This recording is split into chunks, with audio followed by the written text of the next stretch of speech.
안녕하십니까. 환경기능사를 강의하는 전화택입니다. 이번 시간은 여러분들 폐기물 처리 기술에 대해서 공부를 하도록 하겠습니다. 자, 먼저 제1절 폐기물의 처리 원리편입니다. 자, 첫 번째 폐기물을 안정화 및 고형화시킬 때의 폐기물의 특성을 여러분들이 살펴보시면, 자, 먼저 폐기물을 물리적으로 고립화시킬 수가 있고, 그리고 폐기물을 화학적으로 안정화시킬 수가 있습니다. 그리고 부피 증가로 처분 비용이나 운반 비용이 증가하죠. 그리고 폐기 성분의 자연계 유출을 지연시킬 수 있고, 폐기물 취급 및 물리적 특성 향상, 그리고 오염물질이 이동되는 표면적 감소, 그리고 폐기물 내에 있는 오염물질의 용해성 제한을 할 수가 있습니다. 자, 여러분들 문제 1번에 보시게 되면 폐기물을 안정화 및 고형화시켰을 때의 폐기물의 특성으로 거리가 먼 것은 가번에 오염물질의 독성 증가, 나번에 폐기물 취급 및 물리적 특성 향상, 다번에 오염물질이 이동되는 표면적 감소, 라번에 폐기물 내에 있는 오염물질의 용해성 제한이 있어요. 자, 여기서 여러분 폐기물 특성과 가장 거리가 먼 것은 뭐가 되는 거죠? 카본이 되는 거죠. 오염물질의 독성 증가가 아니죠. 정답은 카본이 됩니다. 자, 그리고 두 번째 탈수기의 종류가 나와 있는데, 탈수기의 종류에 보면 먼저 가압 탈수기, 그리고 벨트 플래스법, 그리고 원심 분리기, 그리고 필터 플래스, 그리고 진공여과 탈수기가 있어요. 자, 따라서 여러분들이 전체적인 설명을 보는 것도 중요하겠지만 가장 먼저 여러분들 제목 자체를 기억을 하는 게 가장 중요하다고 생각을 해 주셔야 됩니다. 자, 그럼 먼저 가압 탈수기라는 것은 슬러지 케이크 함수율을 가장 낮게 운영할 수 있다. 여기서 슬러지 케이크라는 것은 여러분들 슬러지는 물기가 상당히 많이 함유되어 있는 거거든요. 그래서 수분의 함유량이 어느 정도 많이 줄어드는, 우리가 보통 집에서 먹는 케이크 종류보다 수분이 조금 더 함유되어 있는 그런 상태를 의미합니다. 자, 그리고 벨트 프레스라는 것은 슬러지 탈수에 널리 이용되는 방법 중에 하나인데, 중력에 의해서 탈수가 되다가 롤러에 의해서 구동되는 한 개 또는 두 개의 특수성이 있는 면 사이의 압력으로 전단 및 압축 탈수가 연속적으로 일어나는 형태의 탈수기를 벨트 프레스라고 합니다. 자, 그리고 세 번째 원심 탈수기라는 것은 여러분들이 원심력을 이용을 하는 거죠. 그래서 원심 분리 탈수를 이용하기 위해서 슬러지의 고형물의 비중이 물보다 커야 되죠. 그래서 원심력이 작용하려고 그러면 무거워야 되는, 그런 무거운 물질을 처리해야 된다는 그런 뜻입니다. 그리고 필터 프레스는 여과천으로 덮여 있는 판 사이로 슬러지를 공급시켜서 가동을 하고, 그리고 진공 탈수기가 있습니다. 예제 2번에 보면 다음 중에서 슬러지 탈수 방법으로 가장 거리가 먼 것을 찾으시오 그랬어요. 자, 먼저 원심분리, 산화지, 진공여과, 벨트 플래스. 여기서 나번에 산화지라는 것은 우리가 수처리를 하기 위해서 미생물을 이용해서 수처리를 하는 자연 산화 방식을 산화지법이라고 이야기를 하죠. 정답은 나번. 그리고 예제 3번 문제 보시게 되면 기계적인 탈수 방법에 관한 다음의 설명 중에서 가장 거리가 먼 것은 가번의 원심분리 탈수를 이용하기 위해서 슬러지의 고형물의 비중이 물보다 작아야 하며 정기적인 보수는 거의 불필요하다. 다음에 필터 플래스는 여과천으로 덮여 있는 판 사이로 슬러지를 공급시켜서 가동한다. 다음에 진공 탈수기에서는 로터리 드럼, 벨트형, 코일형 등이 있다. 그리고 다음은 원심분리 탈수에서는 바스켓형, 디스크 노즐형, 그리고 솔리드 볼형 등이 있다. 자, 여기서 여러분들이 설명이 잘못된 것은 풀이에도 있는 것처럼 카본에 대한 설명이 잘못됐습니다. 자, 그리고 여러분들 3번에 보시면 슬러지의 탈수 특성을 나타내는 인자는 여과 비저항이라고 나와 있는데, 여러분들 시험에서 아주 출제 빈도가 높은 겁니다.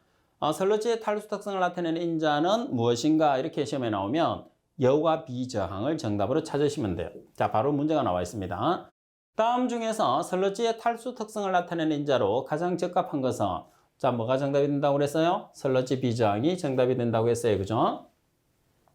자, 그리고 네 번째, 슬러지 계량의 목적은 탈수성 향상이라고 그랬어요. 자, 그래서 목적은 탈수성 향상. 그러면 슬러지 계량이라는 것은 뭐냐면 약품을 주입을 해서 슬러지에 있는 수분을 제거하는 과정을 우리가 슬러지 계량이라고 그래요. 그래서 결과적으로는 목적은 탈수성 향상이라는 거죠. 자, 그리고 예제 5번. 다음 중에서 계량의 주목적은 당연히 탈수성 향상이 되겠죠. 그리고 문제 6번. 다음 중에서 슬러지 계량 방법에 해당하지 않는 것은 가번의 슬러지 세척, 나번의 열 처리, 다번에 약품 처리, 라번에 관성분리라는 게 있어요. 그래서 설러지 계량과 관계없는 것은 관성분리가 아니죠. 그래서 설러지 세척이나 열처리나 약품 처리가 계량에 해당합니다. 그리고 5번에 보면 설러지 건조상이라는 게 있어요. 자, 설러지 건조상에 관계되는 내용은 여러분들이 한 번씩 참고를 해보시고, 그리고 6번에 설러지 농축의 특징이 있죠.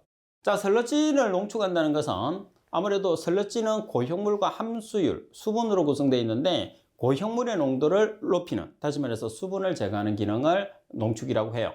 설러지의 계량에 소요되는 약품 비용이 절감된다고 그랬습니다. 약품의 비용이 절감되고 후속 공정인 소화주의 부피를 감소시킬 수 있습니다. 소화주의 부피를 감소시킬 수 있고 설러지 탈수 시설의 규모가 작아지므로 처리 비용이 절감됩니다. 그리고 설러지 수송에 드는 비용을 절감할 수 있습니다. 수송에 드는 비용 절감. 그리고 설러지 계량에 소용되는 약품의 양을 줄일 수 있어요. 그리고 설러지의 부피가 감소되므로 설러지 수송의 경우에서 수송관의 펌프의 용량이 작아도 가능하다는 특징을 가지게 됩니다. 자, 예제 7번에 보시면 설러지 농축의 장점으로 가장 거리가 먼 것은 갑은 후속 처리 시설이 소화주의 부피를 감소시킬 수 있다. 그리고 나번 설러지 탈수 시설의 규모가 작아지므로 설러지 처리 비용이 절감된다. 다번에 설러지 계량에 소요되는 약품의 종류를 줄일 수 있다. 라번에 설러지의 부피가 감소되므로 설러지 수송의 경우에 수송관과 펌프의 용량이 작아도 가능하다고 그랬어요. 자, 여기서 답안에 보시면 여러분들 설러지 계량에 소요되는 약품의 종류를 줄일 수 있다는 게 아니죠. 종류가 아니라 뭐를 줄일 수 있다는 거죠? 약품의 양을 줄일 수 있다는 게 장점이 됩니다. 자, 그리고 7번에 보면 설러지 계량 방법 중에서 세척에 해당하는 부분입니다. 먼저 1번에 소화 설러지를 물과 혼합시킨 후에 재침전시키는 방법. 설러지 내의 가스방울을 없애줌으로써 부력을 감소시켜서 잘 농축되게 한다. 그리고 설러지의 비료 가치가 낮아진다는 거죠. 씻어내주는 거니까 아무래도 비료의 가치가 낮아지는 특징을 가지게 됩니다. 그리고 제2절 폐기물 처리 방법입니다. 여러분들 물리화학적, 생물학적 처분 과정에 보시게 되면 먼저 용매 추출법이라는 게 나와요. 그래서 용매 추출법이라는 내용 자체가 여러분들이 보시게 되면 지금 용매 추출법을 그러면 왜 사용을 하는지를 우리가 먼저 알고 있어야 되는 것도 중요한 내용 중에 하나입니다. 그지? 자, 그러면 용매 추출이라는 것, 용매를 이용해서 오염물질의 성분을 추출해서 제거하는 방식이 됩니다. 자, 따라서 어떤 폐기물에서 사용을 하느냐면 액상 폐기물에서 우리가 사용하는 방법이에요. 따라서 액상 폐기물에서 제거하려는 성분을 용매에 흡수시켜서 처리하는 방법이 되고, 그리고 용매 추출 방법의 적용 대상 폐기물은 미생물에 의해서 처리가 어려운, 그리고 활성탄이라는 합착제를 이용해서 우리가 처리하기에는 농도가 너무 높은 물질, 그리고 낮은 휘발성으로 인해서 스트리핑 하기가 곤란한 물질을 처리할 경우, 여기서 스트리핑이라는 것은 우리가 액체 자체 내에서 기체가 발생을 하거든요. 처리하는 과정에서. 그래서 그 기체를 처리하는 조작을 스트리핑이라고 합니다. 그리고 물에 대한 용해도가 낮은 물질을 처리할 경우, 이런 경우에서는 우리가 용매 추출법을 이용을 하시면 편해요. 그리고 두 번째, 용매 추출법의 이용 가능성이 높은 폐기물의 특징은 시험에서 여러분들 상당히 잘 나오는데 높은 분배 계수를 가져야 됩니다. 높은 분배 계수를 가져야지 분리가 잘 된다는 그런 뜻입니다. 그리고 낮은 끓는 점을 가져야지 잘 우리가 처리가 된다는 거죠. 그리고 물에 대한 용해도가 낮아야 됩니다. 용해도는 낮아야 되고, 그리고 밀도가 물과 서로 다를 것. 그래서 물과 차이가 많이 날수록 처리가 그만큼 쉬워진다는 그런 뜻이 됩니다. 자, 그리고 여러분들 두 번째, 펜턴 산화법이에요. 자, 펜턴 산화법 같은 경우에서는 전체적으로 제가 설명을 한번 드리면, 자, 폐수 처리장이 있습니다. 자, 처리장이 있어요. 그러면 먼저 촉매 중에서도 철촉매를 과량 주입을 합니다. 자, 그리고 두 번째는 우리가 펜턴 시약을 주입을 하겠죠. 펜턴 시약은 H2O2예요. 그래서 주입을 하는데 서서히 주입을 합니다. 반응을 시켜가면서. 자, 그런 다음에 세 번째, pH를 조절을 해요. pH를 3에서 5 또는 3에서 4.5. 자, 이렇게 되면 H2O2라는 과산화수소가 어떤 물질이 되느냐 하면 강산화제가 돼요. 그래서 강산화제 OH 라디칼이 생성이 되거든요. 따라서 이 강산화제에 의해서 어떤 물질이 COD가 BOD가 되는 형태가 되는 거죠. 그래서 COD 같은 경우에서는 난분해성 물질, 그리고 BOD는 우리가 분해성 물질. 자, 따라서 COD를 BOD로 전환하는 방법을 펜턴 산화법이라고 이야기를 합니다. 자, 먼저 1번 펜턴액은 천연과 과산화수소를 포함하고 있어요. 그래서 천연은 촉매가 되겠죠. 정확한 명칭은 황산 제1철입니다. 그리고 시약은 과산화수소 H2O2가 되겠죠.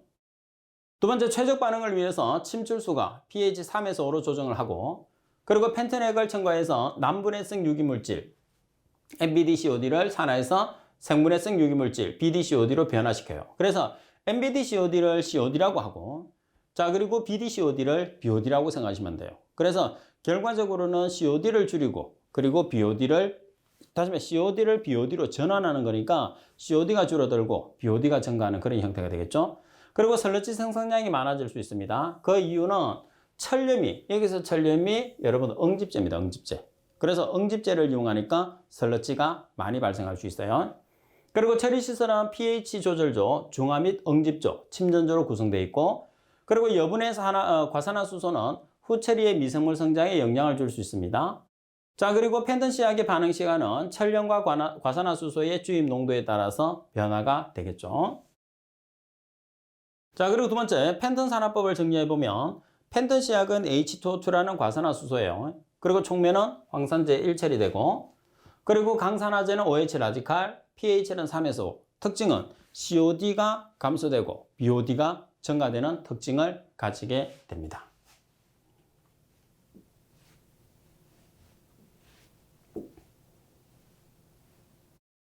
자, 그리고 세 번째, 고압 산화 처리법이라고 나와 있는데, 섭식 고온 고압 산화 처리법을 다른 말로 우리가 뭐라고 하느냐면 진머만 공법이라고 그래요. 그래서 여러분들이 여기서 섭식 산화법, 줄여서 섭식 산화법이라고 합니다.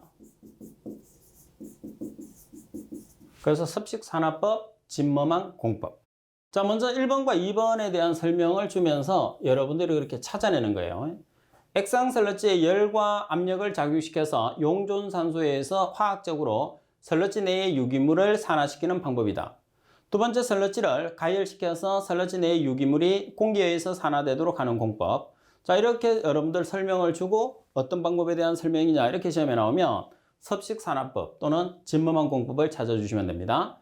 그리고 세 번째, 시설의 수명이 짧으면 질소의 제거율이 낮고 투자나 유지비가 높다는 게 가장 큰 특징이 됩니다. 자, 예제 8번에 보시면 설러지를 가압시켜서 설러지 내의 유기물이 공기에 의해서 산화되도록 하는 공법은 가번의 가열 건조, 나번의 섭식 산화, 다번의 혐기성 산화, 라번의 호기성 소화. 자, 여기서는 뭐가 정답이 되는 거죠? 나번의 섭식 산화 또는 진머만 공법이 정답이 됩니다. 그리고 네 번째, 응집침전법. 응집침전법이라는 것은 침출수를 처리하는 방법인데 오염물질을 응집을 시켜서 침전시키는 방법이에요. 자, 그리고 폐산을 처리하는 방법에는 중화법. 폐산은 X승이 산이거든요, 산. 그래서 반대되는 물질, 알칼리성을 넣어서 중화를 시키는 방법을 중화법이라고 합니다. 그리고 진공을 시켜서 정류시키는 방법, 그리고 황산으로 치환을 시키는 방법도 있습니다. 그리고 6번, 독성 유기물질을 hợp 착에 의해서 처리했을 때 hợp착제의 성질을 좌우하는 요인. 그래서 hợp착제의 성질을 좌우하는 인자에는 기공의 구조와 크기 분포, 비표면적, 입도가 있습니다.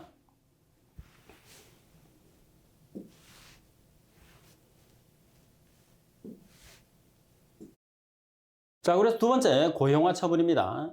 여러분들이 고형화를 우리가 했을 때 유해 폐기물을 고형화하는 목적이 먼저 있고, 자, 그리고 고형화의 종류에는 두 가지가 있어요. 무기성 고형화와 유기성 고형화. 그 두 가지를 우리가 비교를 하는 내용인데, 자, 먼저 유기 폐기물을 고형화를 하는 목적이 뭐냐, 그죠? 고형화를 하는 목적은 첫 번째, 폐기물을 다루기 용이하게 하기 위해서, 자, 그리고 용해도를 감소시키기 위해서, 그리고 표면적 감소에 따른 폐기물 성분의 손실을 줄이기 위해서, 그리고 독성을 감소를 시키기 위해서 뭐를 하느냐? 고형화를 하는 거예요. 자, 그러면 고형화에서 가장 대표적인 두 가지가 뭐냐면 유기성 고형화와 무기성 고형화. 그래서 유기성 고형화와 무기성 고형화 두 가지가 있어요. 아무래도 유기성 고형화보다는 무기성 고형화가 많이 씁니다. 왜? 가격적으로 저렴한 시멘트나 석고들을 우리가 많이 이용할 수 있기 때문에. 자, 먼저 유기성 고형화의 특징에 보면 수밀성이 크고 다양한 폐기물에 적용할 수 있습니다. 그리고 두 번째, 방사성 폐기물 처리에 적용이 가능합니다. 그리고 최종 고화체의 최적 증가가 다양하고 처리 비용이 상당히 고가예요.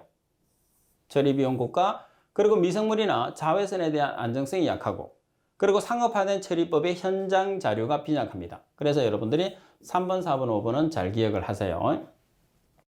자, 그리고 무기성 고형화의 특징에 여러분들 보시게 되면, 자, 먼저 처리 비용이 싸죠. 고화 재료가 싸기 때문에. 그리고 장기적으로 안정성이 지속되고, 고화 재료 구입이 용이하며 재료가 무독성이에요. 그리고 상온 상압에서 처리가 용이하고 수용성이 작고 수밀성이 양호하고 다양한 산업 폐기물에 적용할 수 있다는 거. 자, 그리고 고화 재료에 따라서 고화체의 최적 증가가 다양하다는 거. 그래서 5번, 6번, 7번을 여러분들이 좀 잘 기억을 하고 계시면 좋아요. 자, 그러면 고화 처리 방법에 대해서 공부를 하도록 하겠습니다.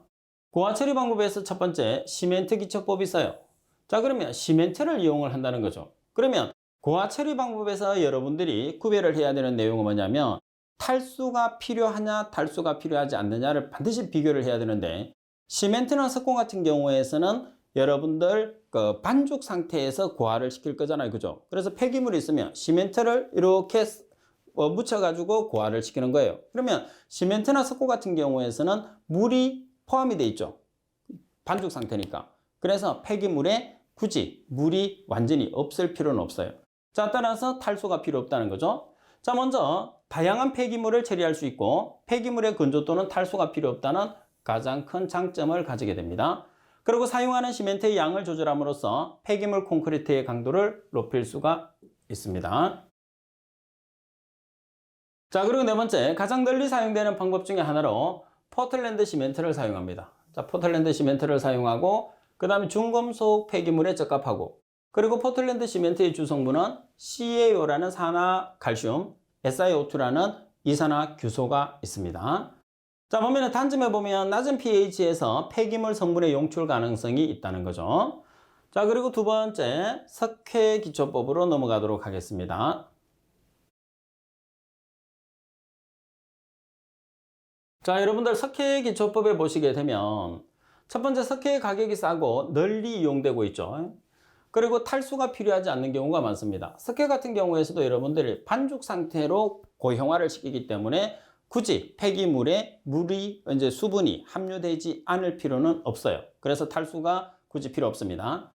그리고 석회 포졸란 화학 반응이 간단하고 용이하고, 그 다음 두 가지 폐기물을 동시에 처리할 수 있고, 그래서 말씀드린 것처럼 탈수가 필요 없다는 거죠. 반면에 pH가 낮을 경우에 폐기물 성분의 용출 가능성이 증가한다는 거. 자, 그리고 세 번째, 자가시멘트법입니다. 자가시멘트법에서 시멘트를 이용하니까 당연히 탈수가 필요 없겠죠. 자, 먼저 혼합 비율이 낮다. 혼합 비율이라는 것은 고화재와 폐기물의 혼합 비율을 이야기합니다. 자, 그리고 중금속 저지에 효과적이고, 그리고 탈수 등의 전처리가 필요 없습니다. 여기서 탈수 등의 전처리가 필요 없는 이유는 시멘트를 이용을 하기 때문에 탈수 등의 전처리가 필요 없는 거죠. 자, 그리고 네 번째, 여러분들이 꼭 기억을 해야 되는 부분이 4번인데, 고농도 황화물의 폐기물에 적합합니다. 또는 탈항 시 발생되는 슬러지 처리에 적합하다는 말이 나와 있어요. 그리고 탈수 등의 전처리는 필요 없다고 말씀을 드렸죠. 반면에 단점에서는 보조 에너지가 필요하고 장치가 크며 숙련된 기술을 요구하는 특징을 가지고 있어요. 자, 그리고 피막 형성법입니다. 막을 형성시켜서 처리하는 거예요. 그래서 막을 형성시켜서 처리하는데 첫 번째는 어떤 특징을 가지느냐? 낮은 혼합률을 가지게 됩니다. 폐기물과 고화재의 그 혼합률을 이야기한다고 그래서 MR이라는 것은. 그 다음 침출성이 낮습니다. 그리고 에너지 소유가 크고, 그리고 화재의 위험성이 상당히 큽니다. 그리고 막을 형성을 할 수 있는 수지값이 비싼 특징을 가지고 있어요. 자, 그리고 열가소성 플라스틱 방법을 보시게 되면 자, 열가순성 플라스틱은 용출 손실률이 시멘트 기초법에 비해서 낮고 대부분의 매트릭스 물질은 수용액의 침투의 저항성이 매우 크고 고화 처리된 폐기물 성분을 나중에 회수해서 재활용할 수 있습니다. 자, 반면에 혼합률이 여러분들 혼합률이 비교적 높습니다. 자, 그리고 높은 온도에서 분해되는 물질에 사용할 수 없다. 그리고 에너지 요구량이 상당히 크다는 게 특징. 그리고 화재 위험성도 가지고 있습니다. 그리고 유리화법은 첨가제의 비용이 비교적 싸고 2차 오염 물질의 발생이 없고 그리고 에너지 집약적이고 특수 장치와 숙련된 인원이 필요하다는 거죠. 자, 그럼 먼저 예제 9번을 통해서 문제를 살펴보겠습니다. 예제 9번 문제 보시게 되면 다음 중에서 폐기물의 고형화 처리 방법에 해당하지 않는 것은 가번 시멘트 기초법, 다음에 활성탄 합착법, 다음에 유기종합체법, 다음에 열가수성 플라스틱법. 다음에 활성탄 합착법이라는 것은 활성탄이라는 합착제를 이용해서 오염물질을 제거하는 방법이기 때문에 고형화 처리 방법하고는 전혀 관계가 없습니다. 자, 그리고 예제 10번 문제 보면 다음 설명하는 폐기물 안정화법에 해당하지 않는 안정화법에 해당하는 것은 그래서 고형화법을 찾으라는 거죠. 고농도의 중금속 폐기물에 적합하다고 그럽니다. 그리고 가장 널리 사용되는 방법 중에 하나로 포틀랜드 시멘트를 이용한다고 그랬어요. 그리고 중금속 이온이 불용성의 수산화물이나 탄산염으로 침전된다고 그럽니다. 자, 그럼 어떤 방법이 되는 거죠? 시멘트 기초법이 정답이 되는 거죠. 자, 그리고 제3절 쓰레기 매립으로 들어가겠습니다. 여러분들 쓰레기 매립에서 가장 중요한 내용은 뭐죠? 내륙에서 매립하는 공법이냐 그리고 해안에서 매립하는 공법이냐를 분류하는 게 가장 중요해요. 자, 그럼 먼저 내륙에서 매립하는 공법은 샌드위치 공법, 그리고 두 번째 셀 공법, 세 번째는 압축 매립 공법, 네 번째는 도량형 공법이 있어요. 자, 반면에 해안 매립 공법은 박청 뿌림 공법, 순차 투입 공법, 내수 배제 및 수중 투기 공법입니다. 자, 이 내용에 대한 구체적인 설명은 조금 이따가 다시 설명을 하도록 하겠습니다. 자, 예제 문제 보시면 다음 중에서 해안 매립 공법에 해당하는 것은 그래서 여러분들 육지와 이거 내륙 공법이죠. 그 다음에 해안을 반드시 구별을 해 주셔야 됩니다. 다음에 셀 공법, 다음에 압축 매립, 다음에 박청 뿌림 공법, 다음에 샌드위치 공법. 여기서 해안 공법에 해당하는 것은 여러분 뭐가 되는 거죠? 박청 뿌림 공법이 되는 거죠. 그리고 예제 12번 폐기물의 최종 처분으로 실시하는 내륙 매립 공법이 아닌 것을 찾으시오 그랬어요. 그러면 내륙 매립 공법이 아니라는 것은 해안 매립을 찾으라는 뜻이겠죠. 다음에 셀 공법, 다음에 압축 매립, 다음에 박청 뿌림, 도량형 공법. 그래서 다음에 박청 뿌림 공법이 정답이 되는 거죠. 자, 그리고 세 번째 폐기물 매립지 입지 선정 시에 적합한 기준 항목이 있습니다. 자, 토지는 주민 밀집 지역과 거리가 먼 것. 그래서 주민 밀집 지역과 거리가 먼 곳 꼭 기억을 해 주셔야 돼요. 왜 주민 밀집 지역과 거리가 멀어야 되죠?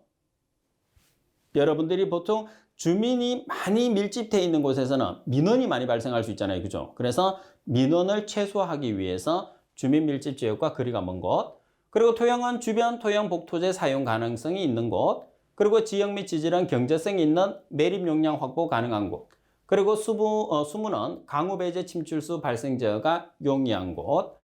자, 따라서 문제를 보시게 되면 예제 13번 폐기물 매립지 입지 선정 시에 적격 기준 항목으로 거리가 먼 것은 가만히 토지는 주민 밀집 지역인 곳.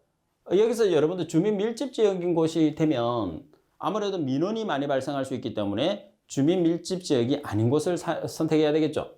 다음에 토양은 주변 토양 복토제 사용 가능한 곳, 그리고 다음에 지역 및 지질은 경제성이 있는 매립 용량 확보 가능한 곳, 그리고 다음에 수문은 강우 배제 침출수 발생 제어가 용이한 곳. 그래서 가번이 정답. 그리고 두 번째 내륙 매립 공법입니다. 자, 내륙 매립 공법 중에서 가장 첫 번째는 샌드위치 공법이에요.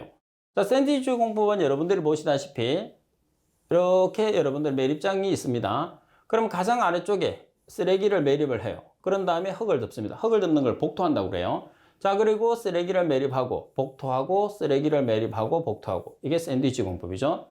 자, 그 다음에 두 번째는 셀 공법이에요. 셀 공법 같은 경우에서는 매립장이 이렇게 있습니다. 자, 매립장이 이렇게 있으면 여러분들 구획을 정하는 거예요. 그래서 가장 먼저 쓰레기를 매립하고 복토, 매립하고 복토, 매립하고 복토, 매립하고 복토예요.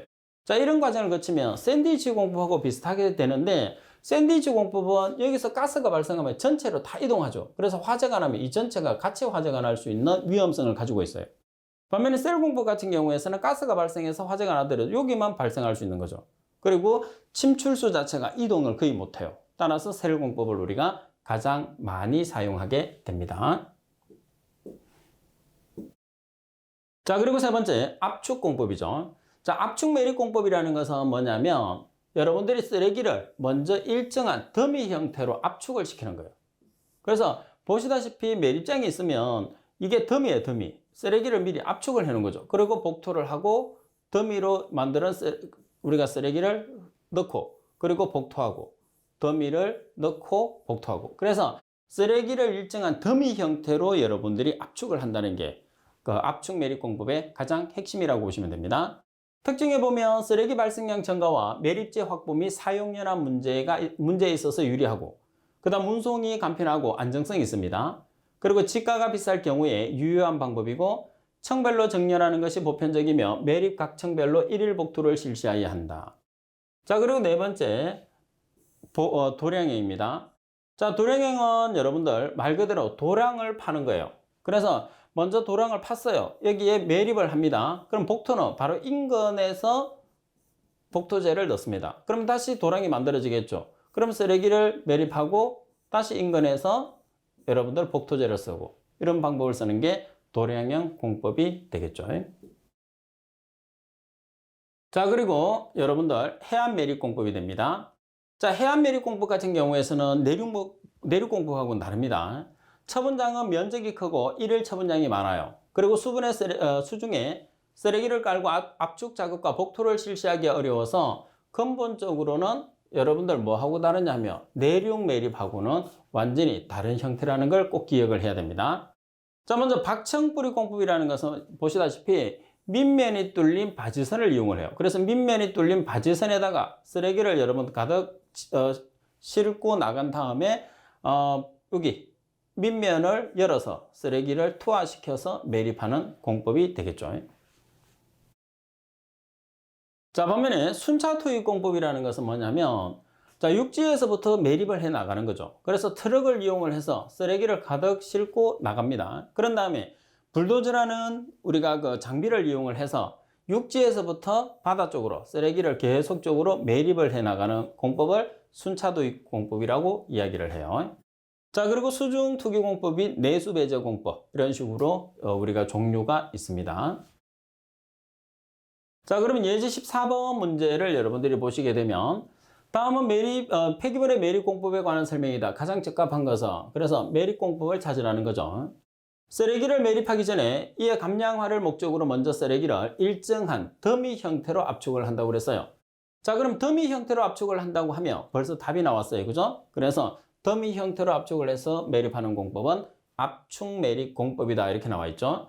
자, 계속해서 문제를 보면 더미 형태로 압축해서 부피를 감소시킨 후에 포장을 실시하여 매립하는 방법으로 쓰레기 발생량 증가와 매립지 확보 및 사용연한 문제에 있어서 운반이 쉽고 안정성이 유리하다는 것과 지가가 비쌀 경우에 유효하다는 거죠. 여기서 지가라는 것은 뭐가 되는 거죠? 땅값이 비싸다는 거죠. 자, 그리고 네 번째, 폐기물 덮개 시설의 조건이에요. 매립지의 덮개 시설이라는 것은 매립지에 우리가 쓰레기를 매립을 한단 말이에요. 그죠? 그럼 그 위에 덮는 것을 덮개 시설이라고 이야기를 합니다. 자, 따라서 덮개 시설의 조건에 보시면 덮개 시설은 매립 후에 안전한 사후 관리를 위해서 필요하다. 덮개흙은 투수성이 작고, 당연히 투수성이 왜 작아야 되느냐면 비가 온다든지 했을 때 비가 여러분들 매립된 쓰레기장 안으로 들어가서는 안 된다는 거죠. 그리고 식생에 적합한 양질의 토양을 이용한다고 그랬어요. 식생에 유리한 양질의 토양이라는 것은 식물이 잘 성장할 수 있는 토양이죠. 그리고 덮개흙은 연소가 잘 되지 않아야 돼요. 연소가 잘 되면 화재가 잘 일어나겠죠. 그리고 덮개 시설은 악취나 비산, 해충, 그리고 야생동물 번식, 화재 방지 등을 위해서 설치를 하게 됩니다. 예제 15번에 보면 폐기물 매립지의 덮개 시설에 대한 설명으로 가장 거리가 먼 것은 가번의 덮개시설은 매립 후에 안전한 사후관리를 위해서 필요하다. 다음에 덮개해구로 가장 적합한 것은 그레이며 투수 개수가 큰 것이 좋다. 여기서 그레이라는 것은 우리가 점토를 이야기하는 거죠. 자, 따라서 투수 개수가 작은 것이 좋죠. 그리고 덮개흙은 연소가 잘 되지 않아야 한다. 라번의 덮개 시설은 악취나 비산, 해충 및 야생 동물 번식, 화재 방지 등을 위해서 설치한다. 정답은 나번이 됩니다. 그리고 5번 매립지 침출수 발생 및 성상에 보시게 되면 침출수 내의 유해 물질의 농도는 대체로 매립지에서 가스가 많이 생산될수록 저하된다. 그리고 침출수 내의 유기물의 농도는 매립지 내의 현미성 분해가 잘 일어날수록 저하된다. 여기서 유기물의 농도, 유기물이라는 것은 분해될 수 있는 물질입니다. 그리고 현미성이라는 것은 산소를 이용하지 않는 것을 이야기하는 거죠. 그리고 침출수의 특징은 폐기물의 종류와 분해 특성에 따라서 크게 달라진다. 라번의 침출수 내에 중금속이 많이 포함되어 있으므로 전처리로 중금속을 처리한 다음에 생물학적 처리를 해야지 효과적이다고 그랬어요. 자, 그리고 복토로 들어가겠습니다. 자, 우리가 복토의 종류에는 3가지가 있습니다. 자, 어떤 복토가 있느냐 하면 당일 복토, 중간 복토, 최종 복토라는 게 있어요. 자, 그럼 당일 복토는 15cm 이상, 중간 복토는 30cm 이상, 최종 복토는 60cm 이상인데 당일 복토는 매립 작업이 끝난 후에 그날 우리가 하는 것을 이야기를 합니다.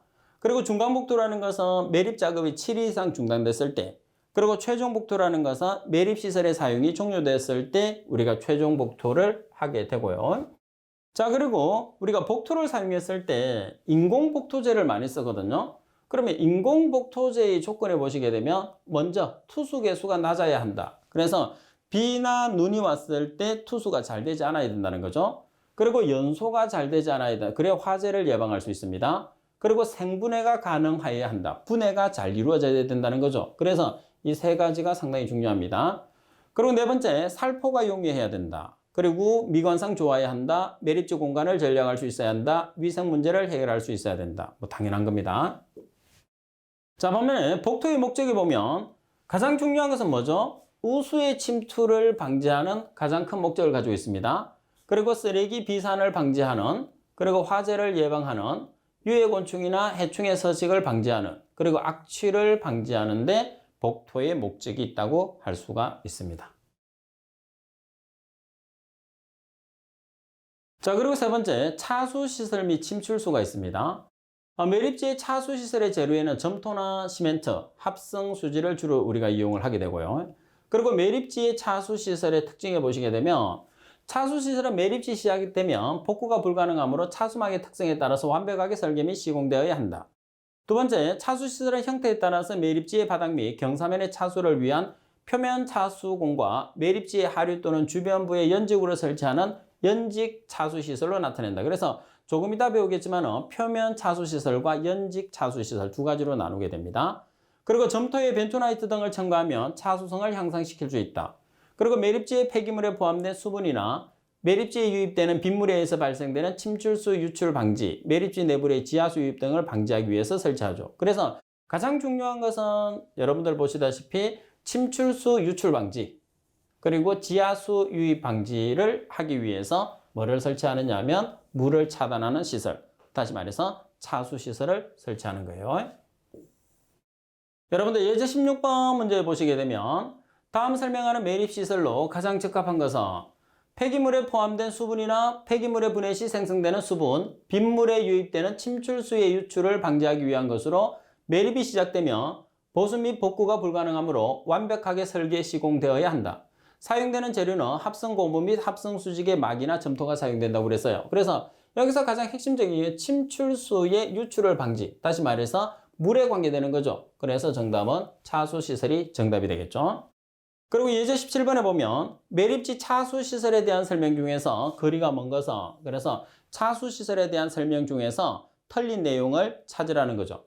가번에 차수시설은 매립이 시작되면 복구가 불가능하므로 차수막의 특성에 따라서 완벽하게 설계 및 시공되어야 한다. 다음에 차수시설은 형태에 따라서 매립지의 바닥 및 경사면의 차수를 위한 표면 차수공과 매립지의 하류부 또는 주변부에 연직으로 설치하는 연직 차수시설로 나뉜다. 다음에 점토에 벤토나이트 등을 첨가하면 차수성을 향상시킬 수 있다.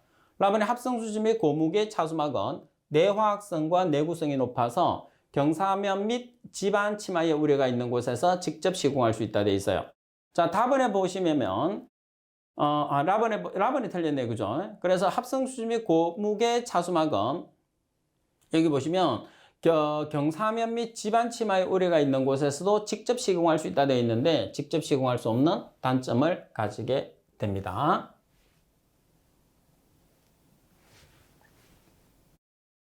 자, 세 번째, 연직 차수막 공법의 종류가 나와 있습니다. 자, 연직 차수막 공법의 종류에서는 강렬 말뚝 공법, 굴착에 의한 차수 시스템 해설 공법, 어스템 코어 공법, 그라우트 공법이 있어요. 자, 그렇지만은 우리가 이제 시험 대비해서 가장 중요한 것은 연직 차수막과 그리고 표면 차수막의 특징을 여러분들이 구별하는 거죠. 두 개를 비교해서.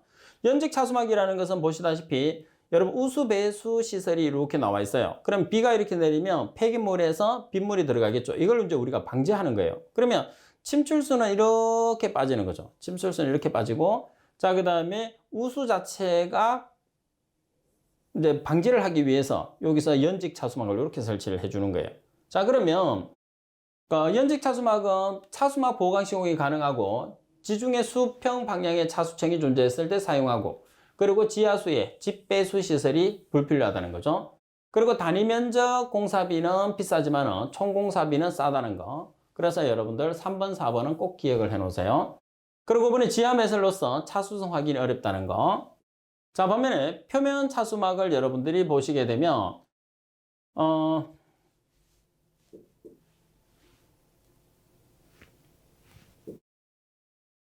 자, 표면 차수막에 보면 시공 시에는 눈으로 차수성 확인이 가능하나 매립 후에는 곤란합니다.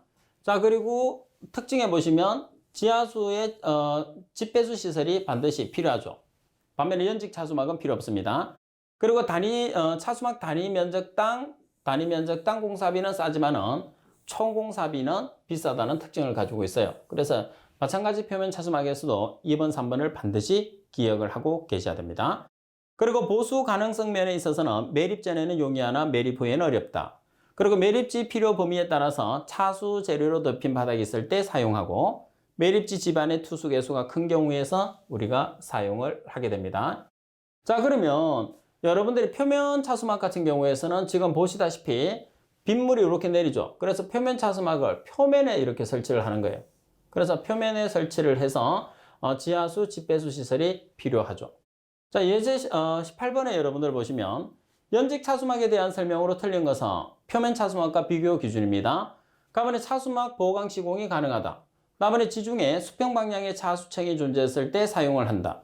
다번에 지하수 집배수 시설이 불필요하다. 다번에 단위 면적당 공사비는 싸지만 총 공사비는 비싸다고 그랬어요. 자, 지금 우리가 설명하고 있는 것은 어떤 설명이죠? 연직 차수막이죠. 그래서 라번에 대한 설명은 표면 차수막에 대한 설명이기 때문에 잘못됐습니다. 그리고 합성 차수막입니다. 합성 차수막이라는 것은 우리가 인위적으로 만든 제품을 이야기하는 거죠. 먼저 CR은 대부분의 화학물질에 대한 저항이 높다, 마모 및 기계적 충격에 강하고, 그리고 접합이 용이하지 못하고, 그리고 가격이 비싸다는 단점을 가지게 됩니다. 그래서 접합이 용이하지 못하다는 거. 자, 그리고 PVC라는 것은 가격이 저렴하고 작업이 용이하죠. 그래서 작업이 용이하고 강도도 크고, 그리고 접합이 상당히 용이하다는 특징을 가지게 돼요. 자, 반면에 단점에서는 우리가 꼭 기억을 해야 되는 부분인데, 대부분의 유기화학 물질에 약합니다. 그리고 자외선 오존 기후에 약하다는 특징. 그리고 CSP는 접합이 용이하고 미생물에 강해요. 그리고 산 및 알칼리에 강하다는 거. 반면에 단점에서는 기름이나 탄화수소, 용매류에 약하고 강도가 약하다는 단점을 가지게 됩니다. 그리고 HDPE, LDP. HDP라는 것은 고밀도 폴리에틸렌, 그리고 LDP라는 것은 저밀도 폴리에틸렌을 뜻하는 거죠. 자, 이번에 대부분의 화학물질에 대한 저항성이 높고, 접합 상태가 양호하고, 온도에 대한 저항성이 높고, 강도가 높고, 유연하지 못하면 손상 우려가 있어요. 반면에 EPDM이라는 것은 수분의 함량이 낮고 강도가 높다, 접합 상태가 양호하지 못하고, 기름이나 방향족 탄화수소, 용매류에 약한 특징을 가지게 돼요. 그래서 지금 우리가 하고 있는 합성 차수막의 종류에서는 특징을 우리가 기억을 하지 않으면 문제를 맞출 수가 없습니다. 그래서 특성을 기억을 해 주셔야 돼요. 그리고 CP라는 것은 강도가 높고 접합 상태가 용하지 못하며 방향족 탄화수소 및 기름 종류에 약하다는 특징을 가지고 있습니다. 자, 그리고 여러분들 6번에 보면 점토 차수막에 적합 조건이 있어요. 자, 먼저 투수 개수 10의 마이너스 7성 cm/s 미만, 소성 지수는 10% 이상 30% 미만, 그리고 액성 관계는 30% 이상, 점토 및 미사토의 함량은 20% 이상, 자갈 함유량은 10% 미만이 되죠.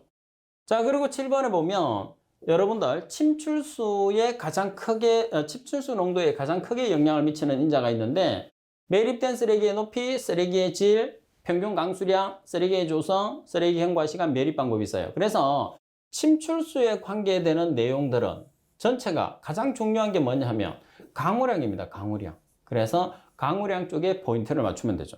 아무래도 비가 내려야지 매립장으로 물이 많이 들어갈 수가 있거든요. 자, 따라서 침출수에 영향을 주는 요인을 계속해서 보시면 강우량, 정발량, 지하수량, 침투수량, 표면 유출량, 폐기물 분해 시의 발생량이라는 게 있어요. 자, 그래서 강우량이 가장 크게 영향을 준다는 거. 자, 그리고 9번에 보시면 폐기물 매립 후에 발생되는 생성가스 농도 변화. 그래서 1단계, 2단계, 3단계, 4단계를 구별하는 문제가 시험에서 상당히 잘 나와요. 자, 그럼 먼저 1단계에서는 질소가 상당히 높죠. 질소가 많고, 질소가 감소하는 단계입니다. 그리고 산소도 상당히 많고 감소하는 단계. 그래서 1단계는 호기성이에요. 그래서 1단계를 제외한 나머지는 전부 다 현기성입니다. 근데 2단계가 상당히 시험에 잘 나오거든요. 왜 잘 나오느냐면 산소가 부족한 현기성 단계인데 현기성 단계에서는 보통 메탄가스가 발생을 해야 되거든요. 근데 메탄가스가 발생하지 않는 현기성 단계. 그래서 현기성 비메탄 단계라고 합니다. 반면에 CO2가 상당히 증가하는 단계죠. 그리고 N2가 감소하고 수소가 증가하는 단계. 그리고 3단계는 여러분들 CO2하고 CH4가 많이 발생하는 단계고 4단계에서는 안정화되는 단계입니다. 자, 그래서 조금 더 구체적인 설명을 여러분들 보시게 되면 자, 1단계에서는 호기성 단계입니다. 그래서 유일하게 호기성을 가지고 있죠. 그래서 O2가 소모되고 CO2가 발생합니다. 자, 그리고 이 구역이 상당히 시험에 잘 나온다고 그랬죠. 현기성 단계인데 메탄이 생성되지 않는다고 해서 현기성 비메탄 단계. 따라서 현기성 단계지만 메탄이 생성되지 않고 수소가 생성되기 시작합니다. 3단계는 메탄 생성 축적 단계, 4단계는 정상적인 현미 단계라고 그랬어요. 가장 전형적으로 나오는 시험 문제입니다. 다음 그림은 폐기물을 매립한 후에 발생하는 생성가스의 농도 변화를 단계적으로 나타내는 것이다. 유기물의 효소에 의해서 발효되는 현기성 비메탄 단계를 찾으시오 그랬어요. 그래서 현기성 비메탄 단계는 2단계가 되는 거죠. 현기성은 현기성인데 메탄이 발생하지 않는 단계. 그래서 4번이 정답. 그리고 예제 20번. 생활쓰레기를 매립하였을 경우에 다음 중에서 매립 초기가 가장 큰 것은 단 2단계는 현기성 단계이나 메탄이 생성되지 않는 단계라고 그랬어요. 따라서 2단계에서 여기 보시다시피 가장 농도가 높은 그래프는 뭐가 되는 거죠? CO2가 되는 거죠. 따라서 CO2라는 이산화탄소가 정답이 됩니다. 자, 그리고 21번 문제 보시게 되면 매립지에서 가스 생성 과정을 크게 4단계로 분류할 때 각 단계에 관한 일반적인 설명으로 옳지 않은 것은 그러면 1단계는 호기성 단계로 O2가 소모되며 CO2 발생이 시작된다. 2단계는 호기성 전이 상태. 자, 여기서 2단계 같은 경우에서는 호기성 단계가 될 수 없죠. 1단계를 제외한 나머지는 전부 다 무슨 단계? 현기성 단계. 자, 따라서 현기성 단계면서 메탄이 생성되지 않는 비메탄 생성 단계라고 그랬어요. 자, 그리고 3단계는 현기성 단계이며 CH4, 메탄입니다. CH4가 발생되기 시작한다. 그리고 4단계는 정상적인 현미 단계로 CH4, 메탄, CO2, 이산화탄소의 함량이 거의 일정하다. 정답은 나번이 되겠죠.